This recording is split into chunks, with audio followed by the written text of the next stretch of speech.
జ్యువెలరీలో వడ్డానం Mela October 4th నుంచి 12th వరకు ఫ్లాట్ 9.99% VA ఆఫర్ మీకోసం. రమగారు దీపావళి శుభాకాంక్షలు అండి. దీపావళి శుభాకాంక్షలు జయ. సుమన్ టీవీ ప్రేక్షకులందరికీ దీపావళి శుభాకాంక్షలు. దీపావళి పండుగ యొక్క విశిష్టత, పూజా విధానం ఒకసారి మళ్ళీ మాట్లాడుకుందామండి. ఏటా ఏటా వచ్చే దీపావళి ప్రతి సంవత్సరం మనకు కొత్తగానే అవును. దీపావళి పండుగకి ఎన్నో అద్భుతమైన విషయాలు చెప్తారు జయ. నరకాసుర సంహారం చేసిన తర్వాత శ్రీకృష్ణ పరమాత్మ సత్యభామా సమేతుడిగా వెళ్ళి రాక్షస సంహారం చేశాక ప్రజలందరూ ఆనందోత్సాహాలతోటి దీపాలు పెట్టుకున్నారని మన ప్రఖ్యాత గాథ. రాముల వారు ఈ రోజున రాజ్యాభిషేకం చేసి ఇక్కడికి తిరిగి వచ్చారని, అయోధ్యకి తిరిగి వచ్చారని అదొక గాథ. విక్రమ శకం ఈ రోజే ప్రారంభమైందని అది ఇంకో గాథ. లక్ష్మీదేవి జన్మించింది ధనత్రయోదశి నాడు. ఆ తర్వాత ఈ రోజున మొత్తం ప్రపంచమంతా ఆనందం వెళ్లి విరిసిందని అదో గాథ. ఎన్నో గాథలు చెప్పుకుంటాం. ఈ అన్ని గాథలతోటి కార్తీక మాసానికి ముందొచ్చేటువంటి ఆశ్వేజ మాసపు చివరి రోజున దీపాల పండుగ చేసుకోవటం మన ఆచారంగా భారతదేశం అంతా. అవునవును. ఈ జాతి ఆ జాతి తేడా లేకుండా, అందరూ ప్రాంతాల వారీగా ఏ మార్పులు లేకుండా రాత్రి దీపాలు పెట్టుకోవటము, టపాసులు కాల్చుకోవటము, ఇది మొదలు దీపాలకి ఈ రోజు నుంచి.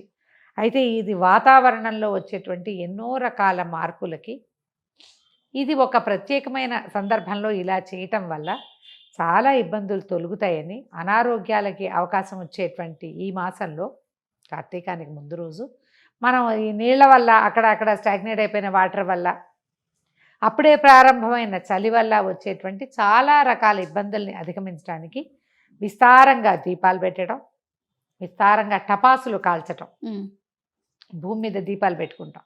ఆ దీపకాంతి ఎంత దూరం ప్రజ్వరిల్లితే అంత మటుకు ఇవి పోతుంది. దీపం ఎంత మటుకు ఉంటే అంత మటుకు చీకటి తొలగిపోయి, ఆ తర్వాత ఈ దీప ధూమం వల్ల, దీపాలు పెట్టడం వల్ల వచ్చే పొగ, నువ్వుల నూనె కాలటం వల్ల ఒక రకమైన పొగ వస్తుంది. నిజానికి నూనె పొగ ఇట్లా పీలిస్తే జబ్బు, కానీ అది వాతావరణంలో చేస్తే వాతావరణానికి మంచిది. రాబోయే చలికాలాన్ని బీట్ చేయటం కోసం ఇలా ఇన్ని దీపాలు పెట్టడం. టపాసులు కాల్చేసరికి ఆ టపాకాయలు కాలుస్తారు. అన్ని చోట్ల టపాకాయలే. టపాకాయల భూచక్రాలు ఉంటాయి, మతాబులు ఉంటాయి, ఎన్ని రకాల చిచ్చుబుడ్లు ఉంటాయి. అవునవును. ఆకాశానికి మింటికి ఎగిసేటువంటి రాకెట్లు లాంటివి, తాటాకు టపాకాయలు అవి కాల్చేవాళ్ళం చిన్నప్పుడు. ఇది వరకట మొదటి కాలంలో శబ్దాలు చేసేవాళ్ళు. ఈ టపాసులు అవి లేని కాలంలో ఇది పెద్ద పెద్ద డప్పులు, డమరుకాలు అవి మోగించేవాళ్ళు. ఇళ్లల్లో కూడా పళ్ళని మీద దీన్ని పెట్టి కొట్టేవాళ్ళు. శబ్దం, ఆ శబ్దం వల్ల కూడా చాలా రకాల క్రిమికీటకాలు తొలగిపోతాయి. ఇప్పుడు మనది అది కాలుష్యంగా పరిణమించేసింది మన కథ. అవునండి. కాలుష్యం దాకా వెళ్ళకడ్డ. అప్పుడు కాలుష్యాలు ఏముండేవి, విపరీతంగా శబ్దాలు మోగించేవాళ్ళు. ఆ శబ్దంతో దిక్కుల్లో పేరుకుపోతున్నటువంటి రకరకాల చీకటి శక్తులు, రకరకాల క్రిములు అవన్నీ తొలగిపోయేవి. దీపాలు ఎలాగూ పెట్టుకునేవాళ్ళు. ఆ కాలం నుంచి అట్లా పెట్టుకుంటూనే వచ్చారు. మనము ఏటా మార్చుకుని నువ్వులు నేను దీపాలు శ్రేష్టం అంటే ఆ దేవుడి దగ్గర ఒకటి పెడదాంలే, బాకెట్లో చక్కగా క్యాండిల్స్ బాగుంటాయి, ఫ్లవర్ క్యాండిల్స్, ఆ క్యాండిల్స్, ఈ క్యాండిల్స్, ఫ్లోటింగ్ క్యాండిల్స్, ఇలా రకరకాల క్యాండిల్స్ తోటి పెట్టుకుంటాం. కానీ ఈ కాలం మనం దీపాలు పెట్టుకోవటం, ఇక్కడి నుంచి నెల రోజులు మనం దీపాలే పెట్టుకోవటం ఎందుకు పెట్టారంటే, ఇప్పుడు ఏంటంటే జీవశక్తి తగ్గిపోతుంది వాతావరణంలో. వర్షాలు తగ్గిపోతాయి. అవును, వర్షాలు తగ్గి చలి మొదలవుతుంది. ఈ చలి 3 నెలలు పూర్తిగా చలిలో ఉంటాం మనం. 4వ నెల కూడా ఉంటుంటాం. జనవరి, ఫిబ్రవరి దాకా చలి ఉంటుంది. శివరాత్రి దాకా చలే కదా. అవును, మనకి 4 నెలలు, నవంబర్, డిసెంబర్, జనవరి, ఫిబ్రవరి 4 నెలల పాటు చలిగానే ఉంటాం. ఈ చలిని బీట్ చేయడం కోసం మనకి శరీరంలో ఇప్పుడు ఏమవుతుందంటే, జ్యోతిషాస్త్ర రీత్యా కూడా గ్రహరీతుల దాన్ని బట్టి కూడా సూర్యుడు నీచంలో పడతాడని చెప్తారు. నీచంలో పడడం అని ఏమిటో అయిపోడు, తగ్గుతాడు. సూర్యప్రభావం తగ్గుతుంది, సూర్యుడికి తేజస్సు తగ్గిపోతుంది. మంచు వల్ల, అవును, వాతావరణంలో వచ్చే మార్పుల వల్ల సూర్యుడిలో తగ్గిపోతే ఆ వేడిని మనం ఇంకొక విధంగా పొందటం కోసం తెల్లవారి స్నానం చేయండి, చతుర్దశి నాడు అభ్యంగనం చేయండి, బాగా ఒంటిని వేడెక్కించండి, అమావాస్య నాడు దీపాలు పెట్టుకోండి. ఇక్కడి నుంచి నెల రోజుల పాటు దీపాలే పెట్టండి. తర్వాత ఒక 10 రోజులు వదిలేసి గొబ్బిళ్ళు పెట్టండి పొద్దున్నే. చూడు ఎంత బాగా చేశారు కదా. అవునండి. మళ్ళీ పుష్యం పోగానే మాఘం రాగానే మళ్ళీ మాఘ స్నానాలు చేయండి. ఇట్లా ఎందుకు చేస్తుంటారు? మన కోసమే, కేవలం మన ఆరోగ్యం కోసం. వాతావరణ పరిస్థితులకు అనుకూలంగా మన ఆరోగ్యాన్ని దాంట్లో మేళవించి బహుశా ఇలా క్రియేట్ అంతే. చేశారేమో కదా రమ్మగారు. అక్షరాల అంతే. అదే ఇంకా రెండోది లేదు మనకి. మన ఆరోగ్యము, మన మనుగడ సజావుగా సాగటం కోసం ఏర్పరచబడ్డాయి. అందుకే వచ్చినాయి ఇవి, అందుకే ఏర్పరచబడ్డాయి. ఇక అనుమానం పడక్కర్లేదు దాంట్లో. అయితే దీపావళి ఎలా చేసుకోవాలి, ఏం చేసుకోవాలి? చతుర్దశి, త్రయోదశి నుంచి దీపాలు పెట్టే విధానం కొంతమంది ఇళ్లలో చేస్తారు. ప్రధానంగా దీపాలు పెట్టుకోవటం లాంటివి 3 రోజుల ముందు పెట్టాలి, 5 రోజుల తర్వాత పెట్టాలి. మీ ఇంట్లో ఏది ఉందో దాన్ని పాటించండి. ఓకే. దీపావళి నాడు దీపాలు పెట్టుకోండి. ఒకవేళ మీ ఇంట్లో దీపావళి నాడు కూడా దీపాలు పెట్టే ఆచారం లేదు, బహుశా ఏవైనా సందర్భాల్లో దీపావళి నాడు ఏవైనా జరగకూడని సంఘటనలు జరిగితే ఆ దీప పండగ చేసుకోకూడదని మానేసి ఉండొచ్చు. ఇదేంటంటే ఇది మనం ఒక్కళ్ళ కోసం చేసుకునేది కాదు. ఇది మన చుట్టూతా ఉన్న వాతావరణం కోసం చేసేది. పండగ మానేసిన దీపాలు పెట్టండి.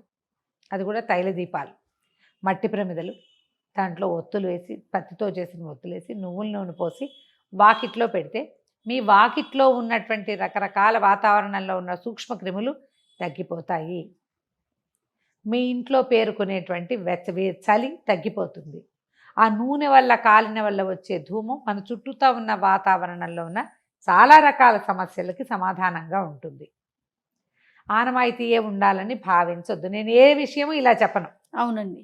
2 విషయాలు చెప్తూ ఉంటాం. ఆనవాయితీ లేకపోయినా భగినీ హస్త భోజనం చేయండి, ఆనవాయితీ లేకపోయినా దీపావళి చేసుకోండి, తులసికి పూజ చేయటం ఒకటి.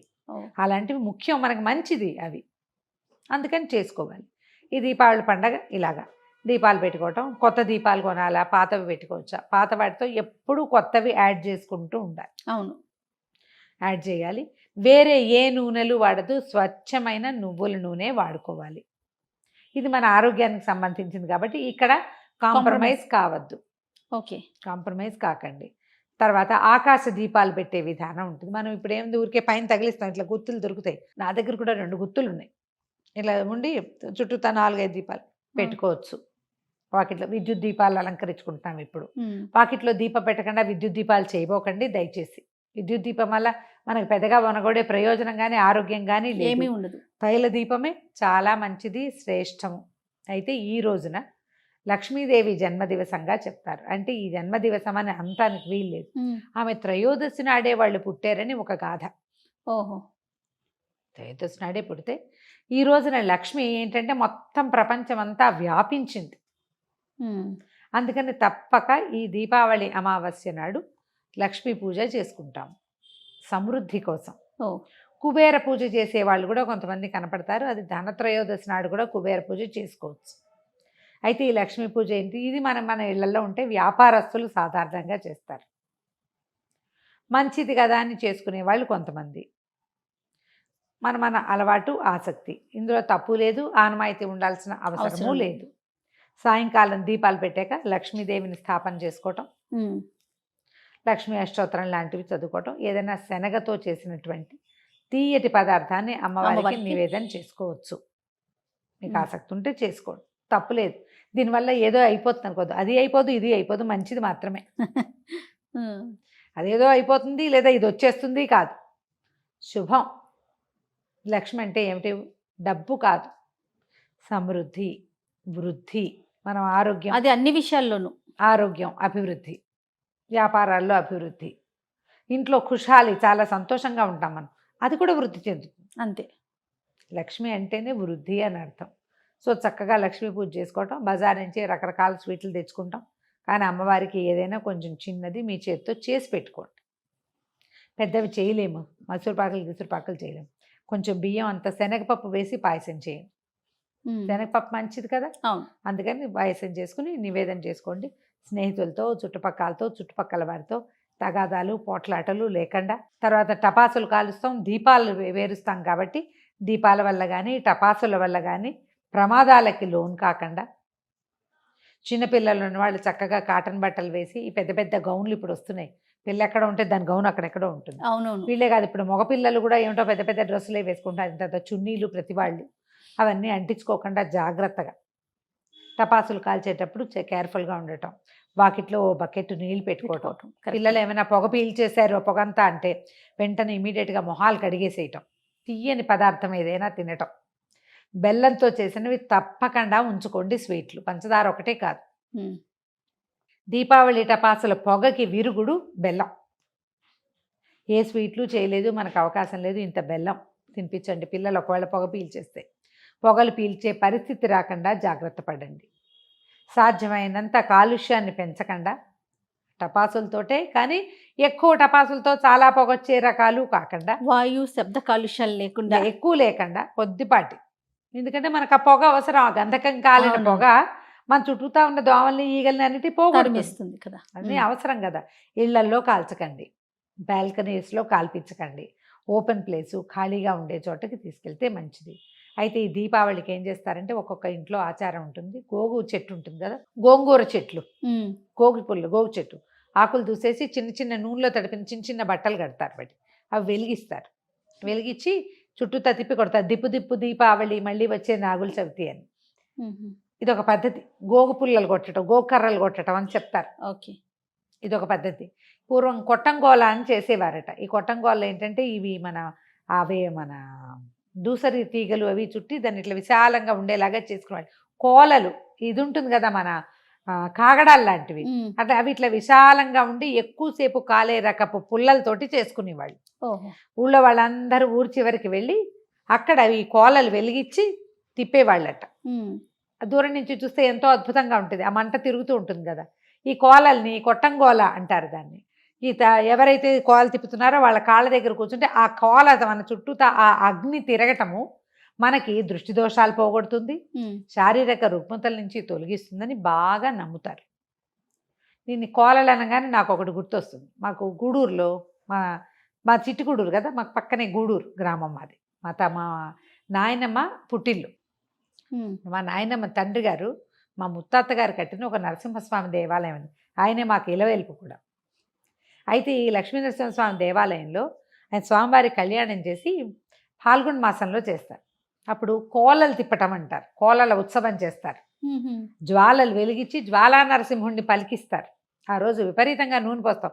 ఈ జ్వాలల మీద, కాగడాల మీద, కోల మీద నూనె పోయటం కూడా ఒక మొక్కుగా ఉంటుంది.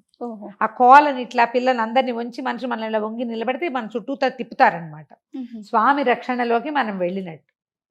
ఏవైనా ప్రాబ్లమ్స్ అవి ఉంటే తీరిపోతాయి. కోలల్లో నూనె పోయటానికే వస్తారు కోలలు, దాని పేరే ఉత్సవం పేరు.